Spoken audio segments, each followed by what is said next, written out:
Imagina um cara sozinho num quarto, sem assinatura de jornal nenhuma, sem fonte secreta, sem equipe, dizendo que consegue prever para onde o mundo está indo só com Twitter, YouTube e Google. Parece loucura, mas é a pura verdade. É exatamente assim que ele se apresenta. E o mais interessante dessa transmissão não são nem as notícias que ele comenta, é o método que ele tenta te ensinar. Um método para ler qualquer notícia. Então cola comigo que eu vou te passar a aula inteira em poucos minutos, sem você precisar assistir a mais de 1 hora de live. A primeira coisa que ele faz é cravar o que ele não é. Não é espião, não é da CIA, não é do Mossad, não é do FSB, não é da Skull and Bones. Não tem fonte confidencial, não tem equipe, ninguém vazando informação para ele. E reforça, nem assina jornal grande, nem usa ChatGPT. As fontes dele são Twitter, YouTube e Google. Por que ele insiste nisso? Porque o que ele vende não é informação privilegiada, é interpretação. Qualquer um tem acesso às mesmas notícias. O que muda é o filtro mental. E ele passa a live inteira tentando te entregar esse filtro. Esse é o verdadeiro produto da transmissão. Não a notícia, mas o jeito de enxergar por trás dela. Aqui está o coração da aula. Ele usa 3 ferramentas. A primeira é o conceito de dissonância. Ele só se interessa por uma notícia quando ela contraria o que era esperado. Exemplos dele. Os Kushner fogem dos holofotes. Quando aparecem em público, é dissonante. Bernie Sanders não entende de IA. Quando senta com Sam Altman, é dissonante. Todo mundo acha que Pentágono e Israel são unha e carne. Quando vaza atrito entre eles, é dissonante. A regra é, quando a peça não encaixa no tabuleiro, ali tem história. A segunda ferramenta são 2 perguntas que ele aplica a todo protesto. Quem está organizando e quem está financiando? Para ele, isso desmonta praticamente qualquer manifestação. A terceira e mais importante é a teoria dos jogos. Esquece a personalidade e a moral das pessoas, porque no topo são todos jogadores de pôquer que você nunca consegue ler. Em vez de adivinhar o que vai na cabeça deles, você olha só o jogo, as regras e os incentivos e pergunta qual é o movimento racional que cada jogador vai fazer. E tem um detalhe, ele não anota nada. Guarda tudo na cabeça de propósito. Joga a notícia na memória de curto prazo e pergunta, isso vai escalar? Vai ter continuidade? Só se a resposta for sim, é que aquilo migra para a memória de longo prazo. Ele chama isso de manter máxima flexibilidade intelectual. Não se prende a nada cedo demais. Agora ele aplica o método. Primeira notícia, uma entrevista da Ivanka Trump que viralizou, sobre um resort de luxo na Albânia ligado à família Kushner. Para ele, a entrevista é cálculo. Ela quer passar a imagem de pessoa virtuosa, mas o público não comprou. Aí entra os protestos contra esse resort, noticiados pelo Guardian. Eu confesso que nem acreditei no começo, porque na cabeça dele, a Albânia é corrupta e os Kushner seriam só testas de ferro de oligarcas poderosos. Mas, como a notícia não parava de aparecer, ele investigou usando as 2 perguntas. Achou ONGs ambientais por trás e a regra dele dispara. ONG no leste europeu, ele pensa em George Soros. Vamos investigar quem financia esses protestos. Fui no Google e encontrei fundações ligadas a gente rica. Mas o motor real é a rede Soros, pelo perfil de quem protesta. É isso que precisamos entender. Para ele, são sempre os mesmos. Jovens articulados que estudaram fora, educados na ideologia ocidental. Conclusão, protesto não orgânico dentro do manual da Revolução Colorida. Segunda notícia da NBC, o Pentágono preocupado com espionagem israelense. Ele afirma como fato que Israel é quem mais espiona os militares americanos, mais que russos e chineses. E faz a pergunta dele, por que isso vira pauta agora, se durante 50 anos ninguém falou nem do suposto roubo de tecnologia nuclear, nem do caso do SS Liberty em 1967? A resposta dele é uma lei, a seção 224 do Orçamento de Defesa. Para ele, ela serve para fundir disfarçadamente os exércitos do EUA e de Israel. O medo estratégico, se Israel começar uma guerra contra a Turquia ou o Egito, os EUA entram junto, presos no Oriente Médio para sempre, até sem aprovação do Congresso.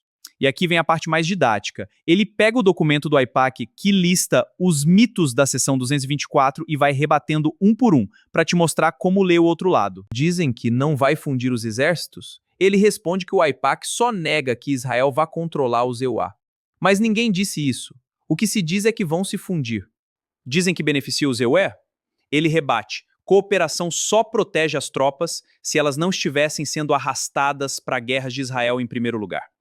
Dizem que não é ajuda militar disfarçada? Para ele não é mito, é fato. O truque é mudar a definição. Antes era ajuda a Israel, agora é recurso próprio do EUA do qual Israel participa. E o ponto que ele acha o principal. Dizem que não enfraquece a fiscalização do Congresso? Para ele é o contrário. A sessão serviria para ofuscar a real extensão da cooperação. Na lição que ele tira, ler o argumento adversário com atenção não te convence. Na verdade, reforça a sua leitura, porque você enxerga os buracos do outro lado. Essa é a parte mais prática. Ele parte de uma matéria com Trump, Bernie Sanders e Sam Altman falando de IA pública. Sanders preocupado com AGI, empregos, gasto de energia e água. Mas a leitura dele é direta. A premissa é que essas empresas, OpenAI e Anthropic, não dão lucro e nunca vão dar sozinhas, porque não existe mercado que sustente. Então, quando você vê Sanders e Altman no mesmo título, acende o alerta. O que o Altman quer de verdade é um resgate público. O plano, segundo ele, é o governo comprar os data centers e bancar o custo de rodar a IA. Aí a empresa vira lucrativa, mas quem paga a conta é o público. A frase que resume tudo: socializar o prejuízo e privatizar o lucro. E ele chama todo mundo envolvido de trapaceiro, inclusive o próprio Bernie Sanders. A previsão dele: o governo estatiza esses data centers. E vai além, diz que, nas mãos do governo, eles viram praticamente bases militares, ficando intocáveis contra a sabotagem. Esse é o bloco mais longo. A pergunta de partida é simples: por que a Candace Owens, comentarista americana, foi para a Rússia? Ele puxa o Twitter dela, quase 8 milhões de seguidores. E as falas dela sobre ser ponte entre os cristãos do Oriente e do Ocidente. A tese que ele monta, como hipótese de teoria dos jogos, é bem específica. Candace seria a próxima de uma facção dentro da Igreja Católica, possivelmente os jesuítas, interessada em reaproximar católicos e ortodoxos, separados há 1000 anos, contra um inimigo comum: o materialismo, o secularismo e o liberalismo do Ocidente. Para ele, é gente de fé sincera, incomodada com a imigração em massa e com a cultura atual. E essa facção estaria usando a Candace como veículo para provocar um despertar espiritual na juventude.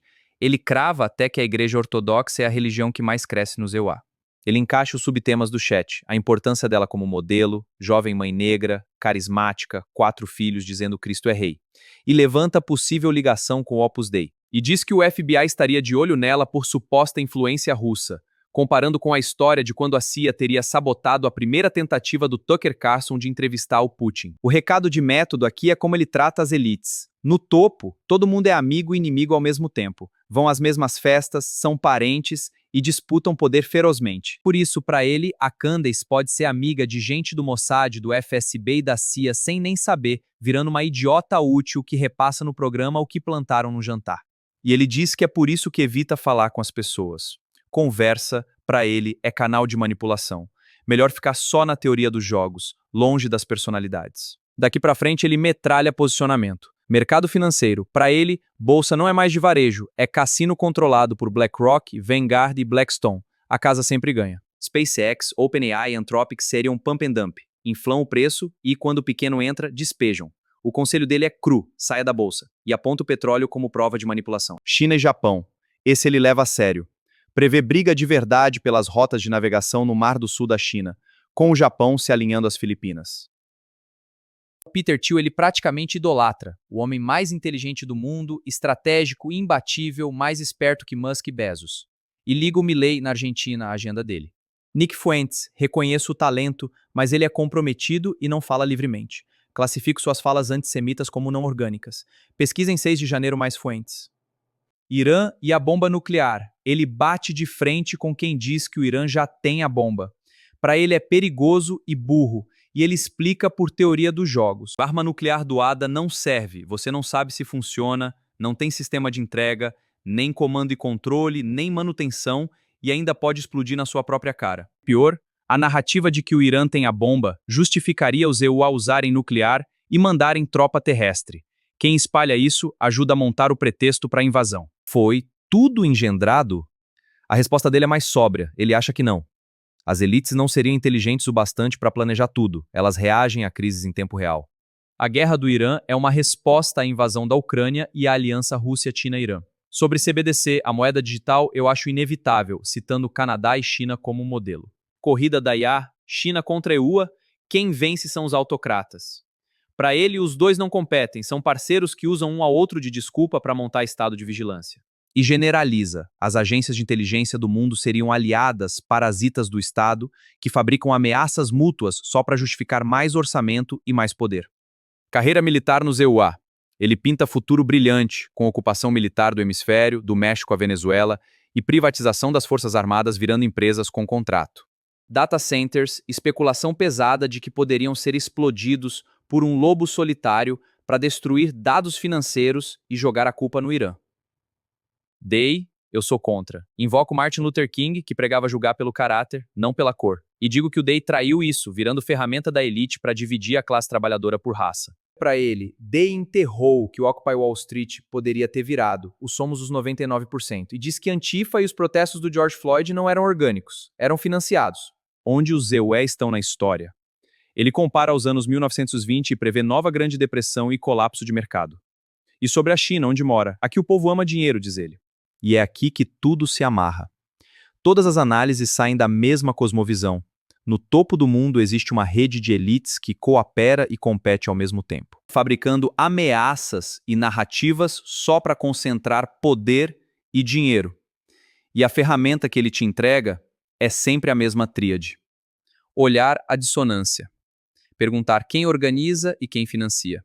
E aplicar teoria dos jogos para prever o movimento racional de cada peça no tabuleiro. No fim, ele admite que estava exausto, era a primeira live dele, e avisa que vai ajustar o formato. A próxima é para assinantes pagantes e os encontros só privados, por convite. Ele preza demais o anonimato, conta até que mora na China justamente porque lá ninguém sabe quem ele é. O personagem por trás da análise importa para ele tanto quanto a análise.